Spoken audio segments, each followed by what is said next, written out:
Thank you, Pastor Pryor, Lady Pryor. I told him I know my place. It's here. It's here. It's not there. Clear separation. Bishop Pryor, thank you and happy birthday to you and to the elders. I bring you greetings from Vice President Harris, who's worshiping in Atlanta today on her birthday, on the Vice President's birthday. My wife Gwen is in Nevada, and I am grateful. To the folks here, I have to say, to the Victorious Believers, thank you. Thank you for having a Minnesota Lutheran with you in fellowship and worship. But more importantly, it's very clear in this space, and Pastor Pryor, the servant leadership and the sense of service to your community is evident in everything that happens in this space. And I, for one, am grateful. You are living your faith daily in this space, and I thank you all for that.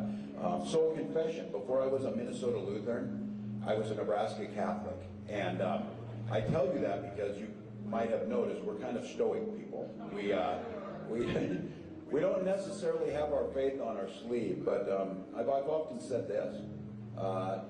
Lieutenant Governor, to the elected officials here, I'm grateful you're here, and we understand what our responsibility is. But I've often said the folks don't need to hear a sermon from their elected officials, but they should expect us to try and live one.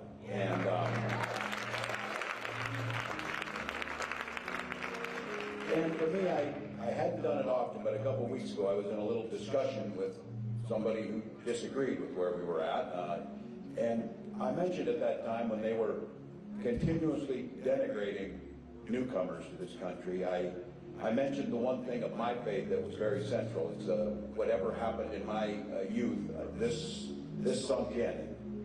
That was Matthew chapter 25, verse 40. What you do to the least amongst these brothers and sisters, you do unto me. And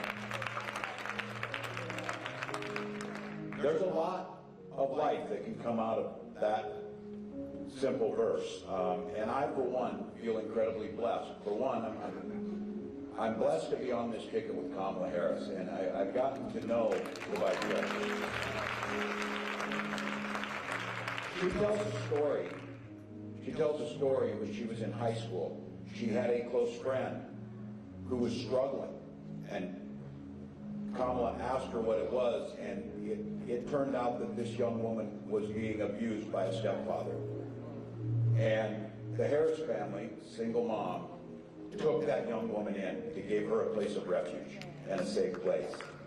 And her mom, Kamala's mom, said when you see something wrong, you have a responsibility to do something about it, to do something. And it seems to me that in that moment, that friend of Kamala's was the least amongst us. And Kamala was living Matthew 25:40 in her life. And she talks about that being a pivotal moment for her. She went on to become a prosecutor, district attorney, attorney general, United States Senator, and Vice President. And can we all agree that she is the most qualified person that's ever done it? Just saying, that's pretty good resume. Pretty good resume. We know that we folks try and find a reason it's not, but it struck me that in doing so, she was living that gospel, and she had she talked about one client. The first day as a young lawyer, she walked into the classroom, into that courtroom, and I say this as a teacher, the same way. She walked in there and she said, Kamala Harris for the people. That was her job. That was her job, to be for the people. And for me that stood out. And then when we got to know each other, she talks about how a kid from Oakland, in a middle-class family, single mom, and a kid from rural Nebraska, Butte, Nebraska, could be running for president and vice president. She said, we come from very different places. But she said, Tim and I grew up around the same type of people. Middle-class people who looked out for their neighbors. Middle-class people who just wanted a fair shake. Middle-class people who knew right from wrong on how things work. So I say that because when everything gets boiled down, we've got we've got an election that, look, I know many people would say I'm tired of this. Trust me, I am too. We're fatigued from it. But when the burden gets heaviest, that's when people start standing up a little straighter, when they start wondering what needs to be done here. And the choice in this is not all the noise. The choice sometimes just boils down to some of those simple scripture passages that tell us how to act. And I just ask you, and again, I recognize the separation of the secular from our spiritual side, but you can't separate what you learned and how you see people and how you care and how you worship from how you live your life. It's very difficult. It should be difficult. It should be difficult. If you're able to put aside what you learned in this space and go to govern and forget all that, I guarantee you're not going to be very good at it. You're not going to be for the people. But I think about this one, about what's at stake. And I think you see two very clear choices. You have someone who's trying to lift us up and truly bring out our better angels and bring us together, and those that want to exploit fear and division. And for me, when I think about this, my faith is very clear. My faith tells me to care for the poor. Not to rig the system for the wealthy, but to care for the poor. It tells me to tend to the sick. Not to make it harder for those folks to get the care that they need. And this one, it tells me very clearly to welcome the stranger if they're yourself, not to demonize them and make them feel unwelcome or unsafe. It also tells me, and we see it in here, to respect our elders, not to undermine programs that make life easier for older folks, make life a little bit easier for them. If you truly want to honor your elders, make sure that we're supporting systems like Medicare and Social Security to take care of them. That's the option. And I think as stewards of this creation that we have and the beauty of it, we have a responsibility to be good stewards, not to turn our backs and allow the destruction of the land, destruction of the water, destruction of the air, those things that we care about, that we are in God's creation, that it's our responsibility to be those good stewards. That's a distinct difference. And then I would say this, I think some of you felt, I myself, again, not speaking out on this, feel pretty uncomfortable with this idea that we understand in our faith, the Bible is to be read and followed and absorbed. It's not to be branded and sold for $59. It's not. Now, I say this not to make folks uncomfortable, but these are simply the reality we're against. And when I hear Kamala Harris talk, I would make the case that what she's proposing is her living her faith, which she learned as a young girl, that she's living the faith that you hear in this space of caring for one another.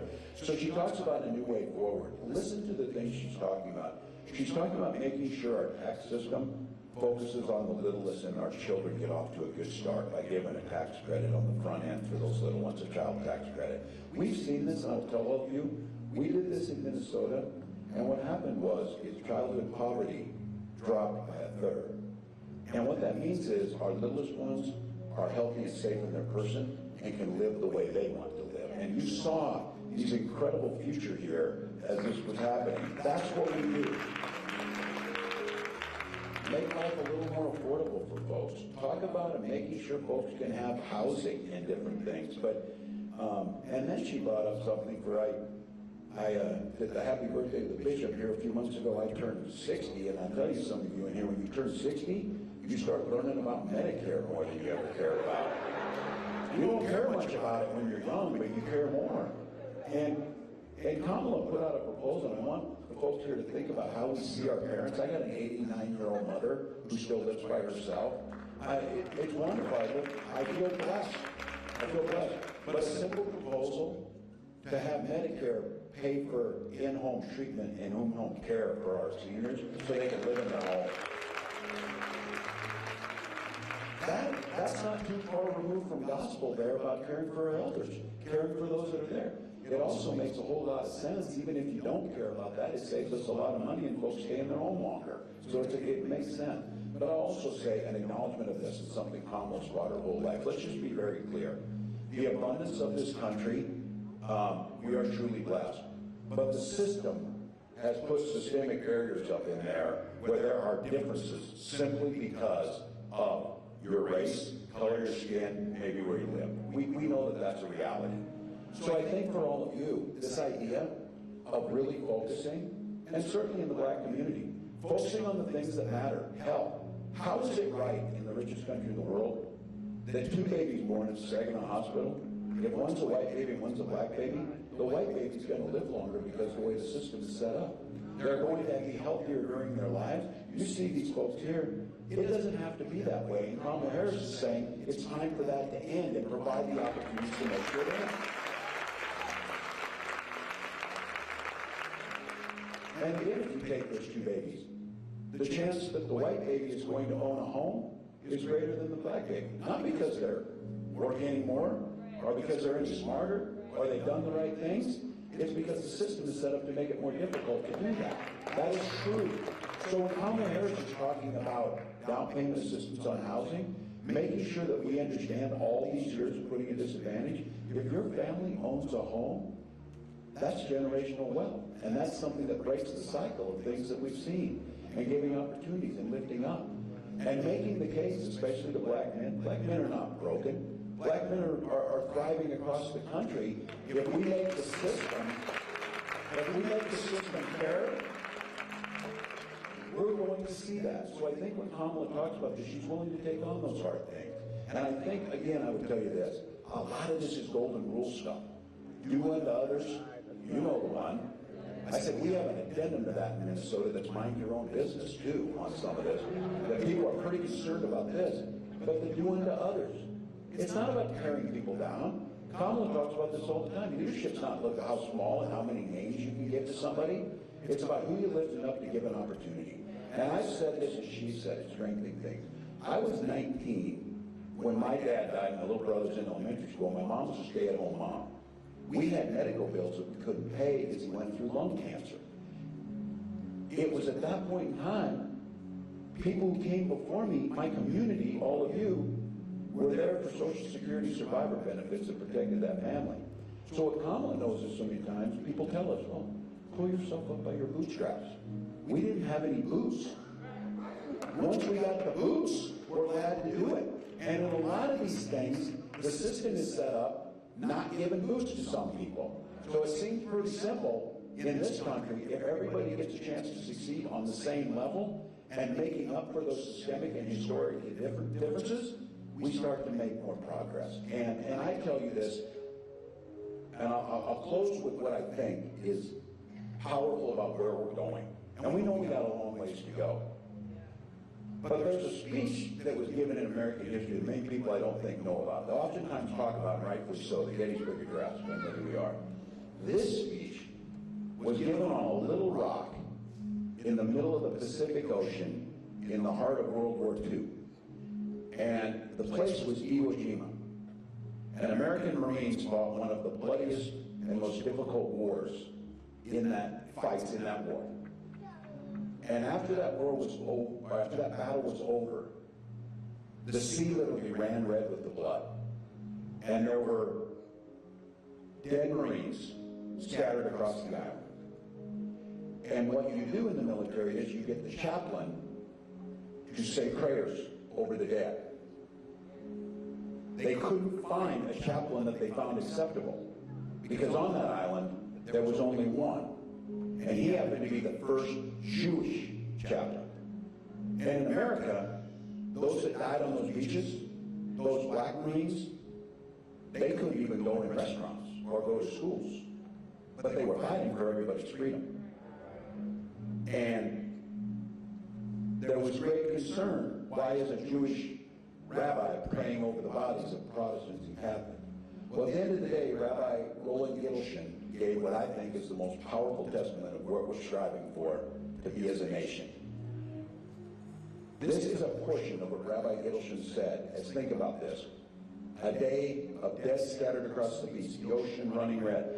Great concern about whether this should happen or not. How do we say this? Because the prejudice and the discrimination was strong even in that moment. And here's a clip of what he said. He said, here, in this place, no man prefers another because of his faith or despises him because of his color. Among these men, there is no discrimination, there is no prejudice, and there is no hatred. Theirs is the highest and purest democracy. Everything gets lost in political campaigns, but at the end of the day, striving for the highest and purest democracy where everyone is valued for their spirit and lifts them up is what we're trying to do. So I would just humbly ask all of you, let's pass that torch to Kamala Harris, which you were passing up here.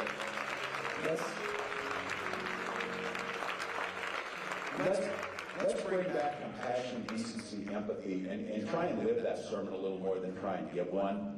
Let's try and talk to our neighbors that it doesn't have to be like it is. It can be the sense of fellowship when we gather here. It can be the sense of decency. And there's plenty to go around that we don't need to leave some folks behind, and we don't need to leave some folks out. There is a real opportunity here. So I would ask all of you, first and foremost, thank you for allowing me in this space.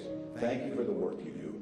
Thank you for considering what we can do together in how we live our faith and how we run our elections. And I have to tell you, the privilege of being part of a democracy is something that billions of people around the world could only dream of. And I truly believe this is our opportunity to preserve that democracy. It's our opportunity to make it pure and to make it better. It's our opportunity to make sure everyone's included. And I think people of faith across this country truly understand that. So, Pastor, thank you for giving us a space. To each of you, however you see fit, however you end up doing it, cast that vote on November 5th. It is a right and a privilege we need to exercise. So thank you.